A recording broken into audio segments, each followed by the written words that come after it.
Housing is primary. There's nothing more important than where you live. There's nothing more important than where a family calls home. Housing is the foundation to being able to build upon a structure. If we think about Maslow's hierarchy of needs, housing and food and basic needs is at the foundation of that benchmark. And then we can start building upon other things that create stronger health outcomes, that create better outcomes when it comes into finishing education and achieving job goals.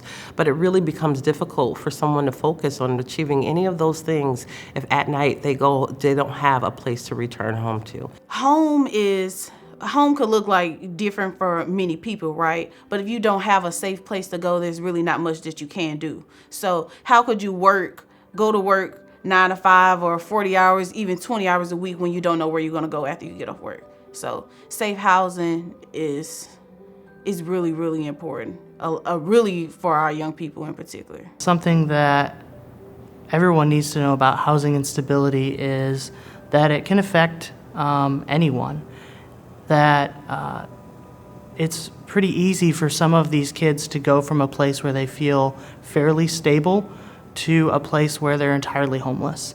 It's difficult to identify our homeless youth because they hide it so well. And then also they don't want others to know that they are homeless. If you're living at a friend's house, if you're we like to call it couch hopping. So if you don't have a stable roof over your head, if you're, pretty much hopping house to house or hopping couch to couch. Sometimes we have youth that come, their entire family is homeless. So there is an instance, a few other instances could include like a parent kicking a young person out. We do see a lot, like when someone turns 18 or they're about to get ready to graduate high school, their parents say that they can't stay here anymore after they graduate. So that is how sometimes we get youth on our caseload based off that. These are kids who don't have the necessary tools and connections to make that transition from childhood to adulthood.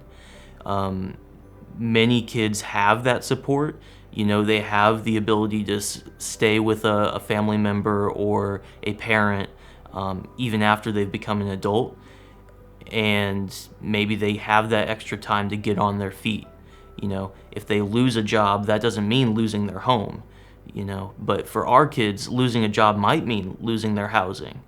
And sometimes it happens so quickly that they really need a lot of support in those moments, and they are kind of upside down in their life and not sure which way is up, and they need a lot of help just landing somewhere where they feel safe, where they feel like they can even consider what are my goals in my life. For us, one of the important things about housing instability is that it really impacts health outcomes.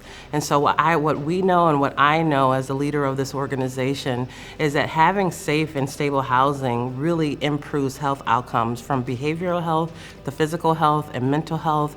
To me, housing is one of those core basic needs that exists for not only our youth, but families and ultimately all the individuals in our community. Stability brings a lot. It's a feeling of safety. It allows the family to prosper in different areas of their life, education, their mental health.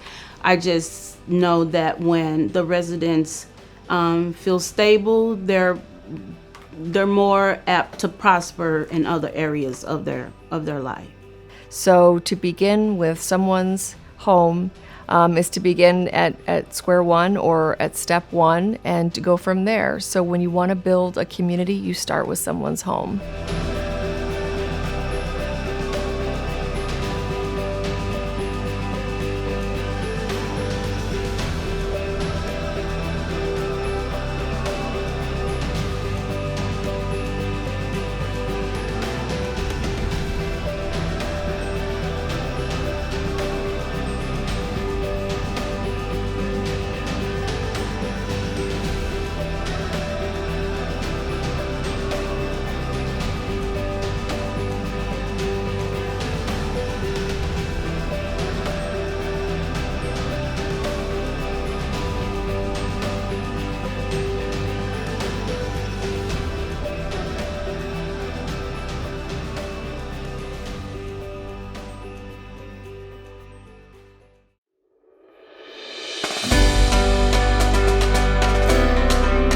So St. Vincent has a 170-year history within the community. Over all of these years, we've transformed to always meet the needs of the community. Today, in our housing programs, we serve youth ages 10 to 19. A youth may come into our care and they may walk into an intake and they may come alone and they may come with families. But immediately they are met with a therapist, a licensed clinician, to do an assessment. And the assessment is really about what's happening in their lives, what's happening behaviorally, what's happening with mental health, what's happening with housing stability and food insecurities and all the things that may exist. Through conversations with them, through the time that they're here with us, we get to know more and more about that particular individual.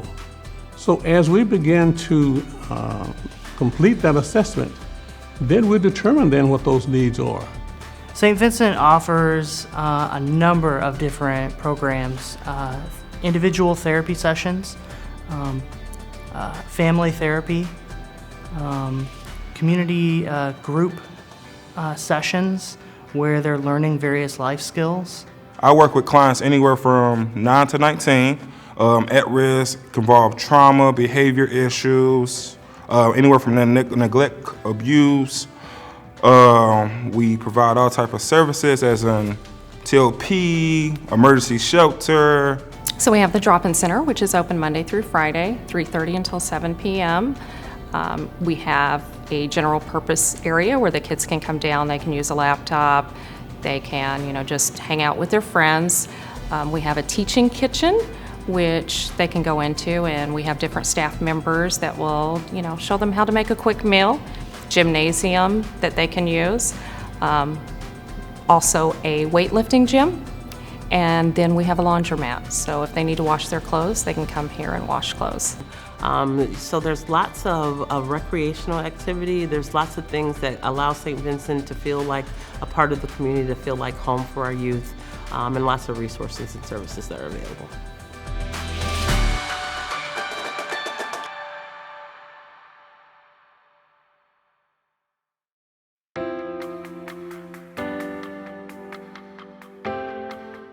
When I think about Epworth, I think about one big umbrella and then so many things underneath that umbrella. We have many services here.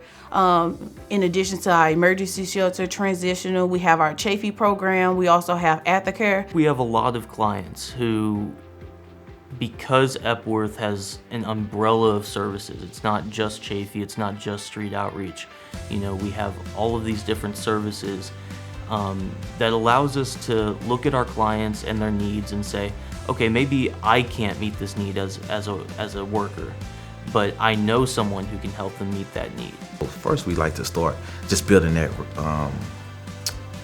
communication, that rapport with that youth, so they can open up and they can, pretty much trust us, and also once they believe they can trust us, then they start opening up and we can get down to the root of things and to pretty much support their basic needs. So say for instance, a youth does not have a stable placement. So first day they come into the drop-in center, they say, hey, it could be I don't have a place to stay tonight. So of course what we would do with short term would be contacting our emergency shelter and things like that first to try to see if emergency shelter be placed. For long-term housing, we will complete a housing assessment. So it's a questionnaire. I cannot quote exactly how many questions off the hand, but it normally takes probably about 15 minutes, if that, and that is how a young person gets placed on a housing list. This program works. We are working, and it's a need. It's a need, and we're here for a purpose. And once we can do that, and we continue to do that, it will expand, and a friend will bring another friend and pretty much get the word out. So it warms my heart. That's what keeps me motivated. That's what keeps me driving. That's what keeps me waking up every day knowing that I made a difference in someone's life today.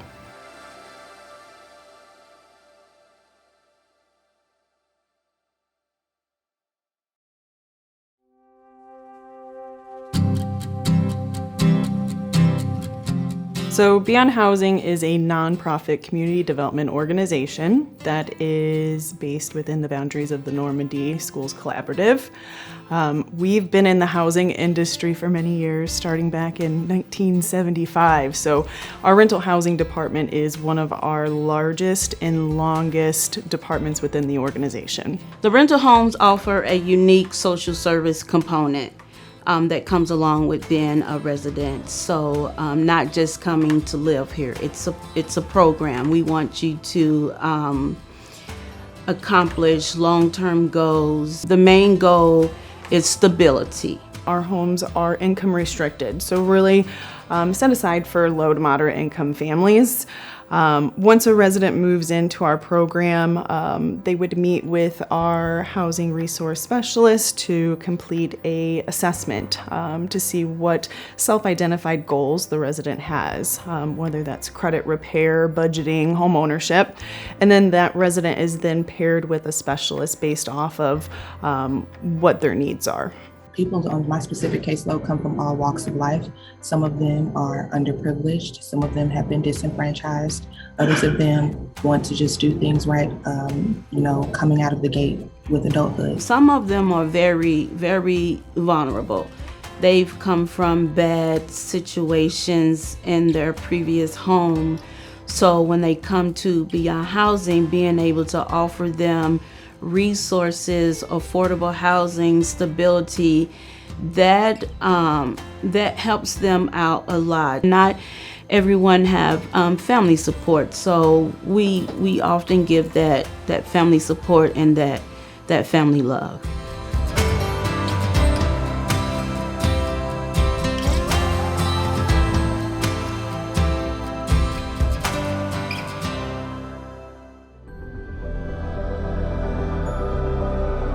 When I see a youth transition into independent living for the first time and then become successful and being a part of that experience, it makes me feel really accomplished, because a lot of times this is a person who has started out with nothing, no connections in the community, no parents to assist them with becoming independent, and so when I see them not only get into an independent living situation, but maintain that and thrive in that, that's when I feel good about, what we've done on our end to support that. Access to safe and affordable housing does a lot for the community. The community begins to thrive and prosper, and it makes people want to come to the community and remain in the community. I think in general, what we have to think about is how we can have a better community, but do it collectively. All of us are neighbors, and what happens to one of us really impacts all of us. So when we thrive together, we can thrive as a community. But when we struggle as a community, and there is, all wins and all losses as far as the challenges that exist within the community really impact everyone. We're neighbors.